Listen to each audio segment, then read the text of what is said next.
Good afternoon, everybody, and thank you for joining our briefing today. As you know, Hurricane Ian has landed a devastating blow to Florida, and we'll feel the remnants of it in North Carolina tomorrow. While we get ready, our thoughts are with the people who've already faced the brunt of this storm, and we've provided some logistical help to Florida. Our state will stand ready to assist them more after the storm passes us. But today is time for all North Carolinians to ready ourselves to stay safe. In recent hours, Ian has reminded us of the dangerous unpredictability of these storms as its track continues to change. We now expect the storm to strengthen into a hurricane again this evening before making another landfall near Charleston, South Carolina. So for North Carolinians, I want to be clear. This storm can still be dangerous and even deadly. Heavy rains, up to 7 inches in some areas, are likely to bring flooding. Landslides are a threat in our mountains, and there's a chance of tornadoes statewide.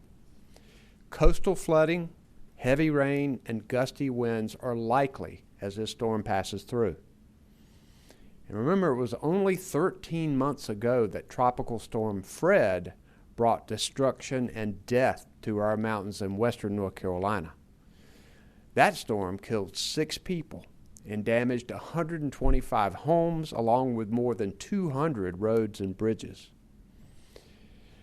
In addition, North Carolinians need to be prepared for potential power outages throughout the weekend. And if you haven't already, it's time to make sure that your family is prepared. It's a good idea to have multiple ways to receive emergency information, like a battery-powered radio or a cell phone, so you can receive storm weather watches and warnings. You need to gather emergency supplies like non-perishable food, water, and flashlights in case you lose power.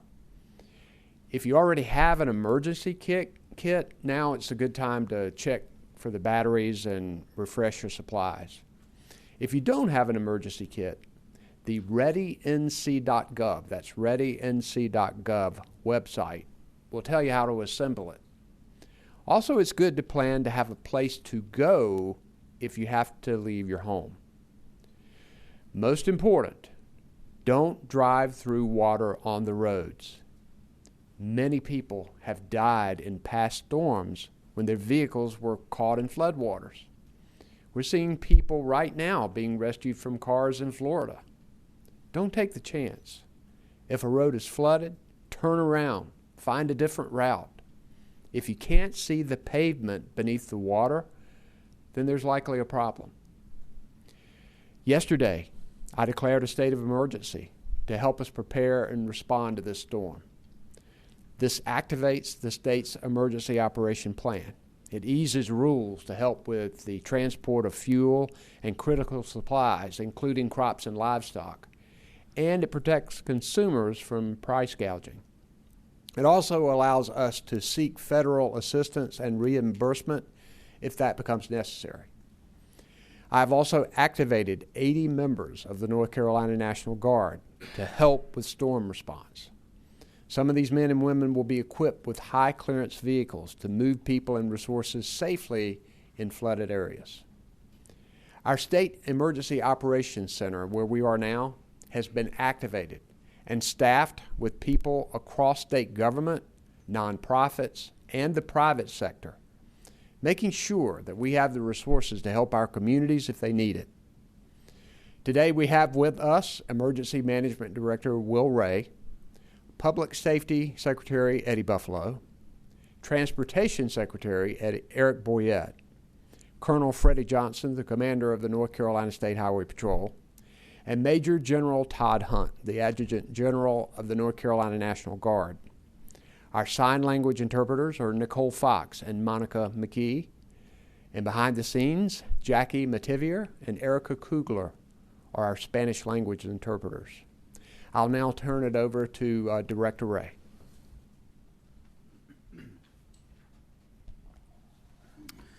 Thank you, Governor, and good afternoon, everyone. As the Governor said, the State Emergency Response Team activated here at the State Emergency Operations Center this morning along with our 3 regional coordination centers across the state, and we'll maintain that posture through the duration of this event. We have a total of 350 personnel working here and at our 3 regional centers in the eastern, central, and western branches, as well as some working remotely to support the response. That includes employees from state government agencies, federal partners, and representatives from voluntary, nonprofit, and private sector agencies. That is the strength of the State Emergency Response Team. All those organizations working in partnership, collaborating to make sure we can get the right resources to our local communities when they're needed. In addition to the search and rescue capability that is held locally across the state, these are teams that are staffed by local fire departments and other first responders. We're also deploying and pre-positioning some additional search and rescue and swiftwater rescue teams to areas of concern where the higher rainfall amounts are expected in case they're needed there. We're staging components of 2 urban search and rescue task forces and 7 additional swiftwater teams across the western and central areas of our state to move into impacted areas as needed. As the governor stated, the North Carolina National Guard has mobilized a number of force packages to support emergency response, and those will also be pre-staged in western and central areas of our state. Finally, support from the Department of Transportation, the State Highway Patrol, the Office of the State Fire Marshal, and the Office of EMS are also co-located across the state in our regional centers to support effective response. As the governor stated, please remain aware of the current forecast and the possible risk to your area or where you are traveling. The track of Hurricane Ian continues to evolve and adjust where we may see impacts here in North Carolina. With gusty winds and potentially saturated grounds, we're likely to see toppled trees, bringing down power lines and causing power outages. While we are not anticipating widespread power outages at this time, isolated outages are possible with the increase in potential wind speeds that we have seen. If your power goes out, please remember some basic safety rules. Always use generators outdoors and away from the home to avoid the risk of carbon monoxide poisoning. This is the same for gas and charcoal grills. Never use those indoors, as their fumes can be deadly. Don't try to charge your cell phone by running the car in the garage. That creates deadly carbon monoxide fumes as well. Again, while we don't expect widespread evacuations will be needed during this storm, for those that live in our coastal counties where coastal flooding will be a threat, make sure you know your zone. That is, know if you live in a predetermined evacuation zone. About 20 counties on the coast have established these zones that local officials will use if they need to order evacuations. Visit knowyourzone.nc.gov to find out if you live in one of these evacuation zones and listen for your zone if evacuations are ordered. Again, it's good to be prepared, but we don't expect widespread evacuations with this storm. We've received some questions about providing North Carolina resources to Florida as well as other impacted states. We currently have resources providing tactical communications support at the Florida State EOC, and as soon as we know that other resources will not be needed here at home, we will quickly pivot to look at opportunities to support our partners in those impacted states. I want to say I'm incredibly proud of the men and women of the State Emergency Response Team, local, state, federal, tribal, nonprofit and volunteer agencies, and the private sector that all work together to prepare and respond to ultimately protect 10.5 million North Carolinians. We also need each of you as a part of that whole of community approach to check on your neighbors, friends, and family as we move through this event to make sure everyone is safe and secure. Thank you, Governor. Thank you, Director Ray. And now we will hear from North Carolina Department of Transportation Secretary Eric Boyette. Thank you, Governor. Good afternoon. From the Department of Transportation, I'd like to start by saying our thoughts and prayers are with our neighbors to the south as they recover from the devastation brought on by this storm. NCDOT is actively monitoring this storm closely and other weather conditions that are impacting our state. This will help us respond to the transportation infrastructure needs across North Carolina. Our crews have checked necessary equipment to ensure that we are ready. We have had more than 2,200 employees statewide help us prepare this week for this event. We have about 1,500 chainsaws, 11,000 barricades, emergency signs, and ample fuel supply to respond. We have also specialized equipment ready to clear debris and about 1,400 trucks, 400 backhoes and loaders, and more than 200 motor graders ready to respond. The divisions have also taken inventory of items that they need to use for repair of pipes and bridges as needed. Our traffic safety units have been proactively monitoring speeds on our north-south interstate routes since early this week, and at this point, they have not observed any issues with any additional traffic coming from evacuations. Our road construction across all of our state could pause due to severe weather impacts. In the east, the Ocracoke Express, our passenger ferry for the 2022 season, ended early yesterday due to potential impacts to the Outer Banks. We've also suspended the ferry routes from Cedar Island and Swan Quarter to Ocracoke Island this morning due to weather conditions. Due to the anticipated use of high winds, our Ports Authority will pause vessel operations Friday in Wilmington and Morehead City. At this time, all state-run passenger trains are continuing to operate, but for the latest schedules, please visit ncbytrain.org. Looking ahead, once the damage is assessed, we will work to get our roads open swiftly as possible using our contract partners as needed. Safety is always our number one priority, and we want to make sure everyone stays off the roads in the storm-affected areas. Please don't drive through roads with standing water. Turn around, don't drown. Never drive around barricades. The barricades are there to protect you. Please be patient, and we always encourage you to look at and visit NC or drivenc.gov for the most up-to-date information on travel conditions. Again, thank you, and please be safe. Governor. Thank you, Secretary Boyette. If you guys have questions, we have microphones on both sides of the room, and there will also be, we'll take questions from people who may have called in. In addition to Director Ray and Secretary Boyette, we have Secretary Buffalo, Commander Johnson, and General Hunt here to take questions as well. Any questions, guys? My name is Evan Siri with Spectrum News 1. Thanks for taking my question. How has what has transpired in Florida affected strategies here for preparation for this storm? We know that these storms can be unpredictable and their strength can be so impactful. We know the plan. Unfortunately, here in North Carolina, we have a lot of experience having gone through these storms. And so I think we are ready across the board. We know, too, that even though this storm will lose strength by the time it reaches North Carolina, that even tropical or subtropical storms with heavy rains and wind can cause severe damage and death in North Carolina. So we're going to be ready. We also, once this storm passes here and we make sure that we've got the resources we need, we will help provide more resources to Florida if they need them. Dawn Vaughn with the News and Observer. You all mentioned watching it and potential changes once it reaches here.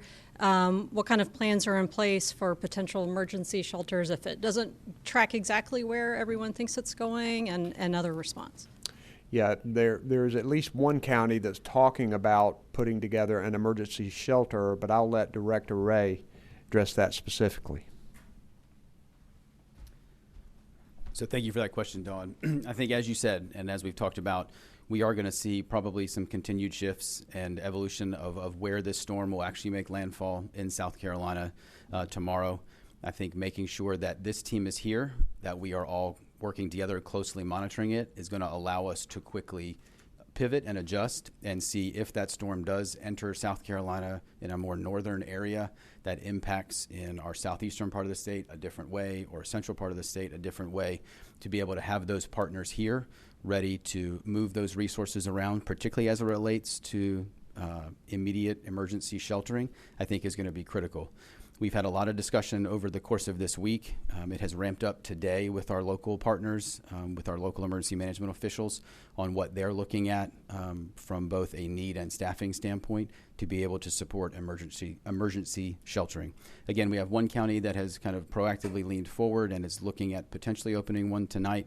That's pending, I think, discussion with the county leadership. We know there's discussion with many other counties about what may be needed based on storm track, and understanding that as we move through the rest of today and into tonight, we still have a significant amount of time for this storm to continue to shift and evolve.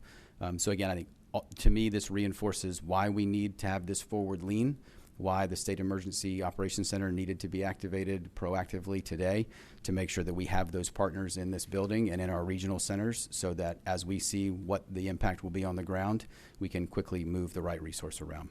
And for people thinking about the next days ahead, is it primarily tomorrow is the most concerned as far as North Carolina's impact? So right now we will start to see impacts tomorrow through the day into the evening. Primarily, the timing has shifted, and again, this is one of the reasons why you folks need to be aware of the forecast. Earlier this week, it was going to be a Saturday impact. Now it's largely a Friday impact. We will see some lingering parts of the system move through the state Saturday into Sunday, so there will be additional rainfall and precipitation and risk from weather through the weekend. But the bulk of the weather and the risk that we're talking about right now from either the western part of the state or on the coast is going to really be concentrated right now, tomorrow and tomorrow night.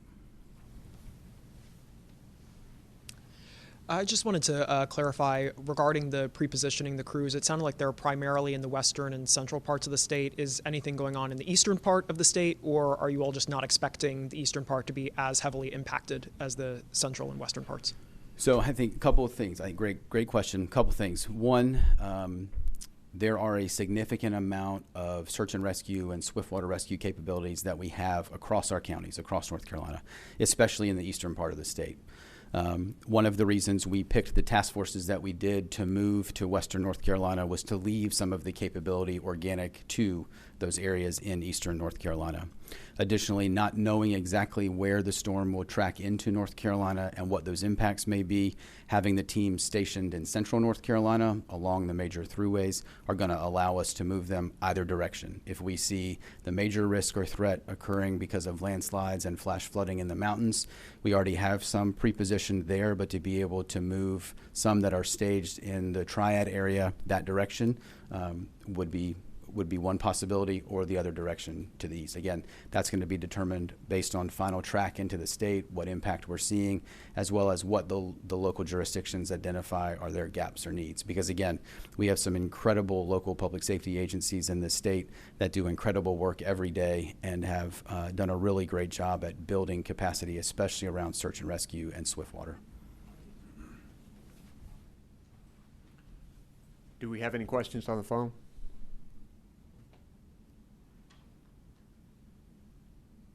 We don't. For reporters on the phone line, please press 1 at this time if you'd like to ask a question. Reporters on the phone, press 1 to ask a question.